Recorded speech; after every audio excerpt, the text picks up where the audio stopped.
first time, it was because we needed in a project a really peculiar and special competence.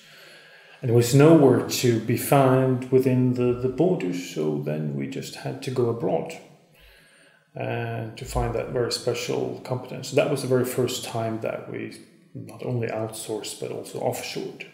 The second time, then it was merely a matter of having bigger needs in a shorter period. So we saw that we would be better off getting an external team to do our things. I would say 3 C's. So capacity, and competence, and culture. So make sure that they have the capacity to actually dedicate time to your project, not have a team doing it parallel to another one. And then the competence that you want basically those people to be labeled to exactly what you need. And they should have a culture that fits with the culture within your company, and I would say an open culture that lets you as a customer in.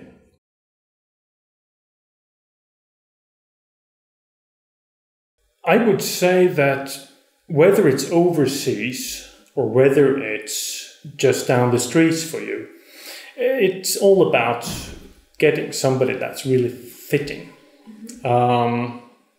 You have to keep in mind that the contact should be close, that it's still your project. You cannot outsource a problem.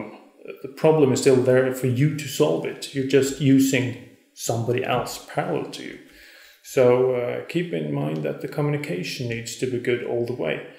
And then, in addition to the criteria you go for when you're selecting the consulting house down the street, you should think about, well, especially culture, as in national culture, to get the good gut feeling, and then to think of the practical things. Can you get there often?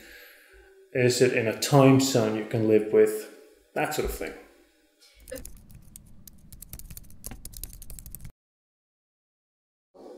Yes, it is.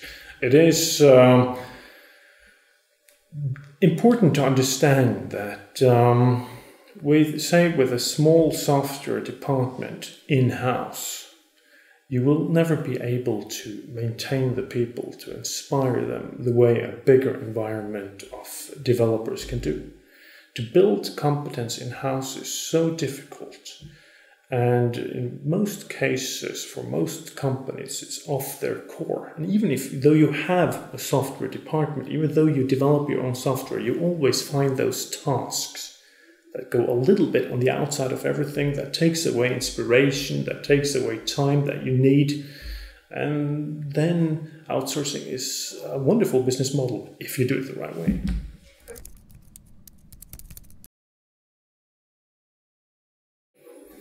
I would say getting close to the project, to still remember that it's your project.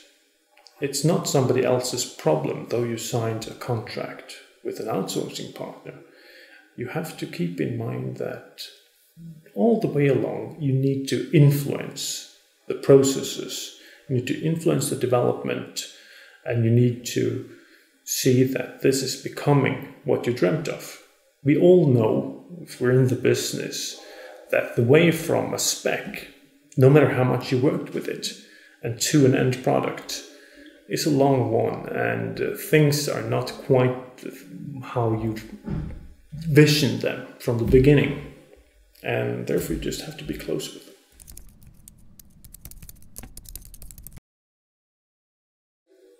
For us, outsourcing meant that we didn't have to recruit people in a difficult market. We didn't have to put a small team together without the capacity to actually give them the knowledge that they needed to solve our specific problems. For that reason, outsourcing was a huge success, because in a short time we got a dedicated team caring only about our problems, and we got an end product that we are now very proud of.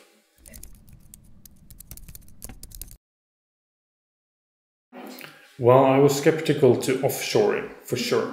I saw those, especially in the late 90s, when capacity was scarce in all of Europe. You couldn't get developers, and then lots of projects went to India and other markets.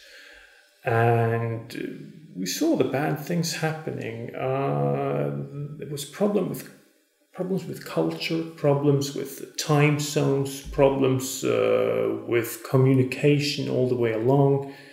The trip there was so massively long. You didn't want to go there every second week or every month for that matter. And then you just ended up ordering bananas and you got apples back. And then you complained and then they send you pears and you ended up with a melon. But that was still a problem, and lots of money went out the window, and actually more money than if you had gotten a closer outsourcing partner to begin with.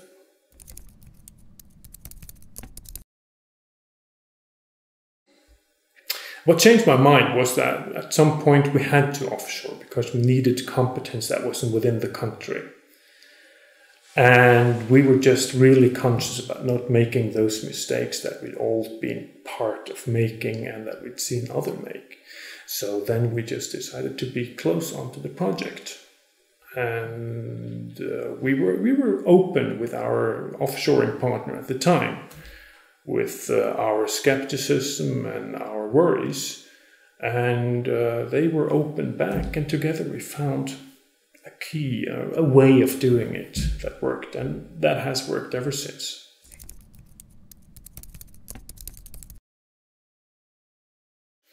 Of course, you will always find externally a strong personality with strong opinions around your product, but as long as you engage, as long as you're aware of the culture differences, as long as you keep in mind what's your vision with the product, then you will end up with a very good end result. And then losing control it hasn't been a problem.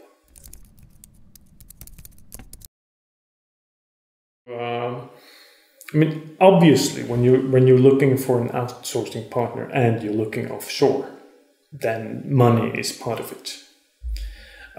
You should also see it the other way, that, it's a way of getting a bigger, more dedicated team to fit your budget.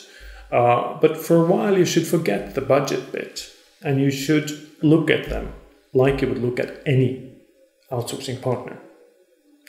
And then you have to look at how they're organized, how they would fit your way of working, whether they understand your business, whether they have experience in your field.